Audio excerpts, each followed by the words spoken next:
creates us as we are. You're going to the Bible looking for perfect people and perfect families. You don't have to look hard. But even then, it holds before us the ideal of what God wants us to be. I want you to see and listen to something this morning. Go ahead, Colby.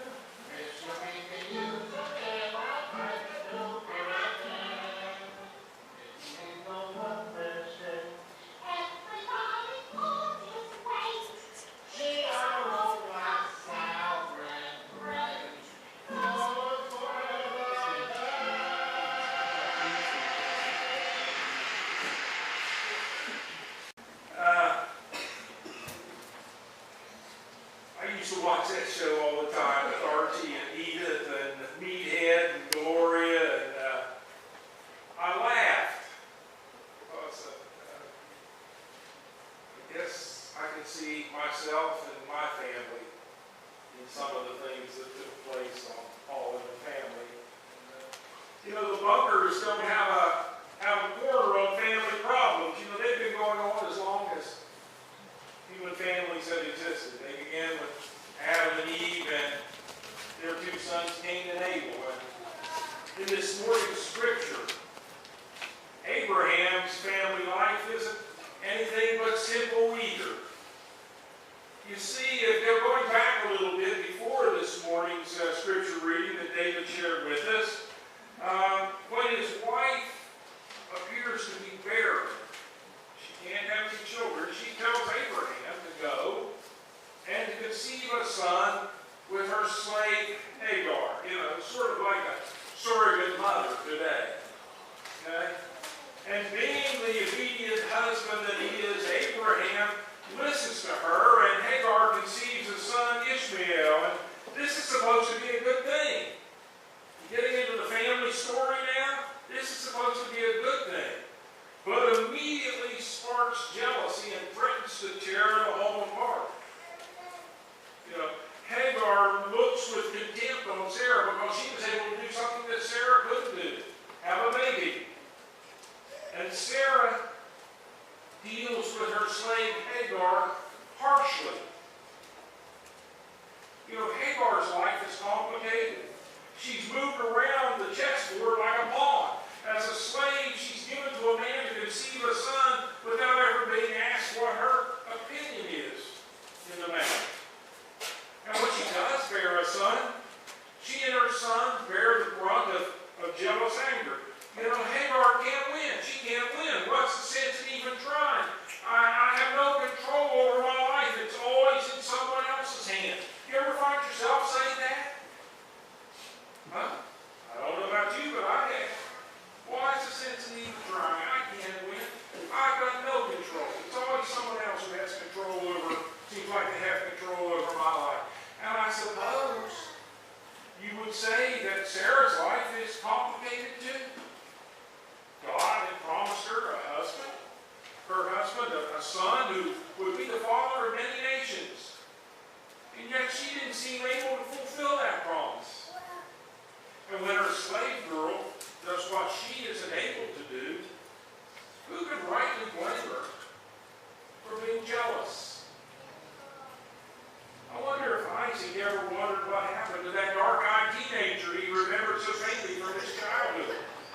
Did Ishmael ever speak of his half-brother whom he enjoyed making laugh? Did Abraham tell Isaac of his folly? Did Hagar tell her son of Abraham and Sarah and of her broken heart? Did both the boys grow up knowing of God's promises to their parents and their role in fulfilling them? And if they knew, did they imagine God making the same promise with regard to both of them? Archie and Edith sang, "Those Were the Days."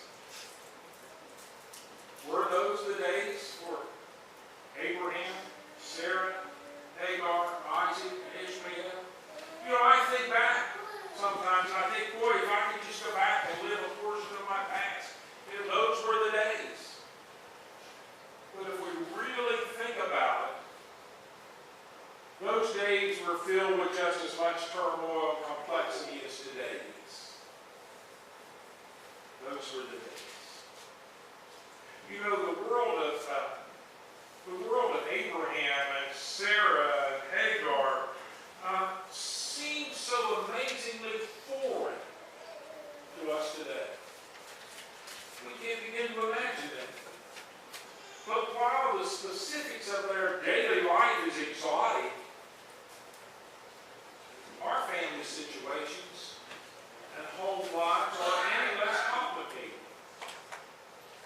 You see, it seems like complicated lives are the norm. Job loss, terminal or chronic illness, too many bills and not enough money and the stress that comes with it, the loss of a spouse or a child, divorce, addiction, unfaithfulness, having to move and leave family and friends, children moving out, children moving in, difficult job and its impact on the family, raising grandchildren. The list is endless. And at times the complications and the heartaches of life seem like they're overwhelming. It's hard to look back and see those were the days. It's hard to look forward and say, tomorrow will be better. And yet, in the midst of the chaos, God brings calm and order. Sarah says to Abraham, cast out that slave woman with her son, for the son of this slave woman shall not inherit along with my son Isaac. And David read for us. The matter was very distressing to Abraham on account of his son. But God said to Abraham, do not be distressed. Do not be distressed. And God comes to Hagar after she's put her son under a bush to protect him from the blinding and the searing heat of the desert sun. And she knows he's dying, and she goes off, the scripture says, a bowshot distance, but some distance away from it, so she doesn't have to actually witness her son die. They're out of water and they're out of food. And the scripture says, and God heard the voice of the boy, and the angel called to Hagar from heaven and said to her, what troubles you, Hagar? Do not be afraid. Do not be afraid. He says to Abraham, do not be distressed in the complexities of life. And to Hagar, he says, do not be afraid. Now, those are hard words for us to sometimes hear in the complexities of our life. Oh, don't go be telling me not to be distressed. Don't be telling me not to be afraid. This is a scary world. There's some scary things that I'm going through right now. And it's some distressing things that my family's going through right now. And it's weighing heavily on me. Don't be afraid and don't be distressed. Can be scary words for us. But God says those things, and sometimes we just don't want to hear. But you know what? Jesus gives just such promises to his disciples and to us. When he says to them, I will not leave you orphan. I'm not going to leave you alone. You don't have to go through this on your own. When Jesus says, peace I leave with you, peace I give to you, I do not give to you as the world gives. Do not let your hearts be troubled, and do not let them be afraid. Jesus speaks these words to his disciples when he says, I've said these things to you, so that my joy may be in you, and that your joy may be complete. And he speaks to us and he says, so you have pain now, but I will see you again and your hearts will rejoice, and no one will take your joy from you. And finally, the words of Jesus spoken to his disciples that have gotten me through a lot of difficult times, that have stood in good stead for me. When he speaks these words and he says, and lo, I am with you always, even to the end of the age.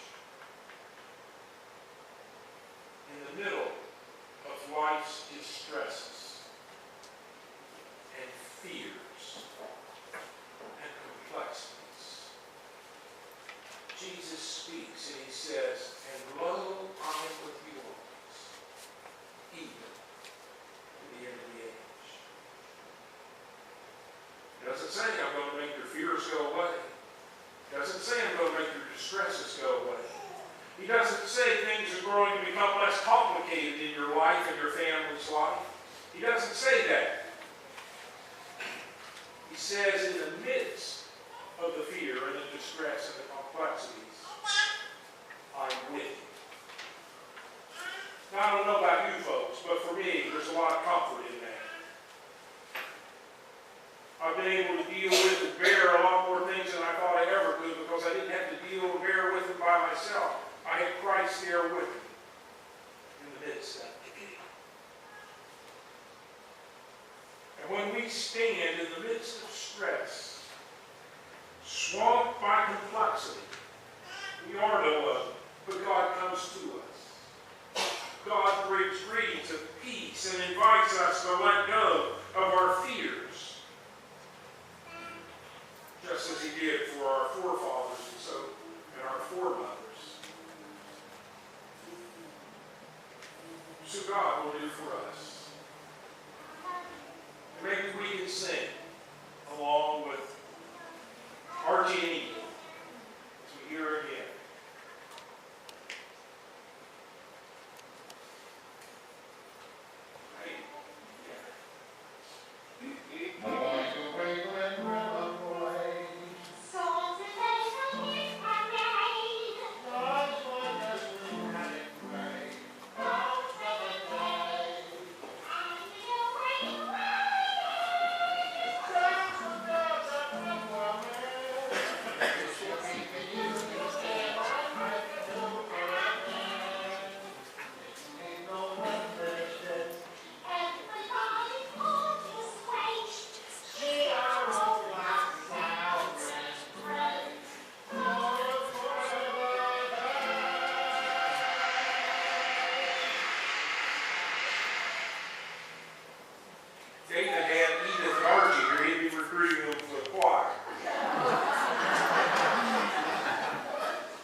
With us. He says, love